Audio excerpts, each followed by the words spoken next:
నా కుమారుడు ఒకడు వాక్య పరిచయం చేస్తూ అన్నాడు,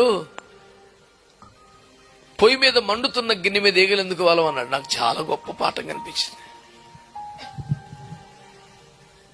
చిన్న సేవకుడు, నా కుమారుడు మంచి బలంగా వాడబడుతున్నాడు. పొయ్యి మీద మండుతున్న గిన్నె మీద ఏగలేందుకు వాళ్ళో ఆ పక్కన పెడితే ఒక అరగంటకు అరగంట అన్ని వాళ్తా ఉంటాయి. వేడి ఉన్నంతసేపు ఎవడు వాళ్ళరా బాబు నీ మీద అంటాడు. దేవునికి స్తోత్రం చెప్పండి. పద్దాకి శోధన, పద్దాక ఆశ, పద్దా ఎక్కువ దరిద్రం అంత ఎందుకు వస్తుంది నీకంటే? చల్లారిపోయావు నువ్వు.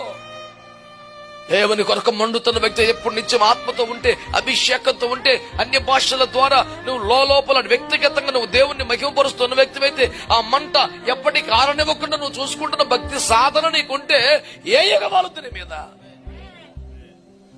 పద్దాకి ఆశలు ఇచ్చేతని, కోరికలు ఇచ్చేతని, బాబాయ్ తట్టుకోలేకపోతారు, శోధనలు ఇచ్చేతని.